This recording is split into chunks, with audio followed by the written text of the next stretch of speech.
Neighbor lived on my land for 3 years, then tried to kick me off my own property. The story begins in a quiet suburban neighborhood, the kind with neatly trimmed hedges, picket fences, and families who wave to one another in the mornings as they head off to work. For years, everything had been peaceful. But as is often the case with neighborhoods that look picture-perfect on the outside, beneath the surface, drama was brewing. It all started when a young couple purchased a plot of land on the edge of the subdivision. It wasn't the flashiest piece of property, but it had something rare for that area: space. Nearly 2 acres of untouched ground stretched behind their modest home, bordered by a line of tall pine trees that gave privacy and shade. They had plans for that land. They dreamed of building a large garden, maybe even a small guest house one day. It was their vision of a future built on peace, hard work, and a little corner of earth to call their own. But dreams have a way of colliding with other people's sense of entitlement. Unbeknownst to them at the time, the neighbor who lived just behind their property, a man who had been there for years before them, had slowly extended his own territory into the couple's land. At first, it was subtle. A shed that sat suspiciously close to the property line, a few lawn chairs scattered near the edge of the woods, and eventually, a fenced-in area that seemed to have crept several feet beyond where it should have been. The couple didn't notice right away. When you're settling into a new home, you're focused on unpacking boxes, fixing leaky faucets, and learning the quirks of the neighborhood. Property lines and survey maps don't always come up until they're absolutely necessary. And in this case, they weren't necessary until much later. As the years went by, the couple worked on their home. They repainted walls, renovated the kitchen, and planted trees in the front yard. Meanwhile, their back neighbor enjoyed what he seemed to believe was his land. He built a small fire pit, stored firewood, and even let his kids play in that section of the yard. From an outsider's perspective, it looked like a harmless arrangement, but in reality, it was setting the stage for one of the most bizarre and infuriating property disputes the couple would ever face. After 3 years of living peacefully, the couple finally decided it was time to do something with the backlot. They wanted to clear some of the brush, put in a vegetable garden, and maybe install a small greenhouse. That's when they pulled out the property documents, complete with survey markers that had been placed by professionals at the time of purchase. To their surprise, they realized that a huge section of land, nearly 1/4 of an acre, was technically theirs. Yet it was fenced off and being used by their neighbor as if it belonged to him.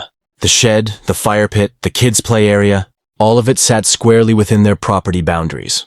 At first, they approached the situation cautiously. They weren't looking for a fight. They assumed it might have been an honest mistake, a misunderstanding about where the property lines really were.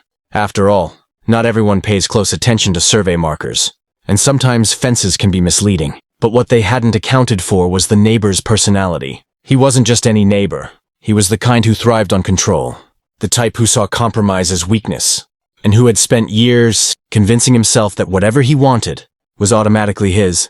When the couple began clearing brush near the edge of their property, the neighbor stormed over, demanding to know what they were doing. His tone was aggressive, his body language hostile, and when they calmly explained that they were working on their own land, he exploded.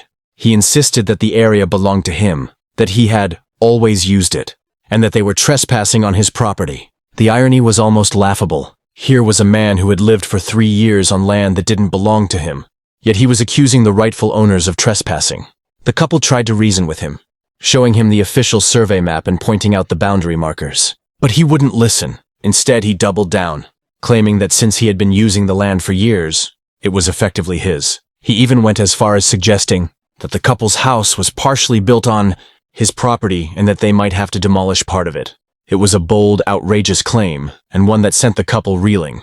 They knew the house had been built properly and legally. They had paperwork, permits, and a clean title. But the neighbor's insistence created chaos and tension that rippled through the entire neighborhood. Soon whispers began to spread. Other neighbors took sides. Some sympathized with the couple, recognizing that they were the rightful owners of the land. Others, however, either out of loyalty or fear of the neighbor, stayed silent or even nodded along with his absurd claims. The situation escalated when the neighbor actually hired a lawyer and filed a formal complaint, claiming that the couple's home encroached onto his property. He demanded that they stop all work on the land, remove their belongings, and prepare for serious legal consequences. It was the kind of nightmare scenario homeowners dread. Property disputes are messy, expensive, and emotionally draining. The couple found themselves drowning in paperwork, phone calls with attorneys, and sleepless nights spent worrying about what might happen. But the law was on their side. They had all the necessary documents proving ownership, and when the case eventually made it to court, the truth became undeniable. The judge reviewed the survey maps, the title records, and the construction permits. Every piece of evidence pointed to the same conclusion. The couple's house was entirely on their own property, and the neighbor had been squatting, illegally, on their land for years. The ruling was swift. The neighbor was ordered to remove his shed, dismantle his fence, and clear all belongings from the couple's property. He was also warned that any further attempts to claim the land could result in fines and additional legal action. For the couple, the verdict was both a relief and a vindication. They had endured months of stress, harassment, and false accusations. But in the end, the truth prevailed. They reclaimed their land, finally free to pursue their dream of creating a peaceful garden and enjoying the property they had worked so hard for. As for the neighbor, his downfall was public and humiliating. His arrogance, his sense of entitlement, and his refusal to accept reality had not only cost him access to land that was never his to begin with, but also damaged his reputation in the community. Neighbors who once tolerated his antics now saw him for what he truly was, a bully who tried to take what wasn't his. In the aftermath, the couple found themselves stronger than ever. They learned the importance of standing their ground, of not letting intimidation dictate their actions, and of trusting in the power of truth and documentation. Their story spread beyond the neighborhood, resonating with people everywhere who had faced similar battles with difficult neighbors or overreaching homeowners associations. Because at its core, this wasn't just a story about land. It was a story about boundaries, both physical and personal. It was about the courage to defend what's yours, even when someone louder, angrier, or more aggressive tries to take it away. And it was a reminder that sometimes the quietest people, the ones who simply want to live in peace, are the strongest when pushed too far. In the end, the couple transformed their reclaimed land into something beautiful. They built their garden, installed the greenhouse, and planted trees that would grow for generations. Every time they walked past the once disputed section of their yard, they were reminded not of the struggle, but of the victory of truth over entitlement, of perseverance over arrogance, and of homeowners who refused to be bullied off their own land. And as for the neighbor, he faded into the background, his influence diminished, his bluster silenced. His story became a cautionary tale whispered among residents, a reminder of how entitlement can destroy relationships and reputations.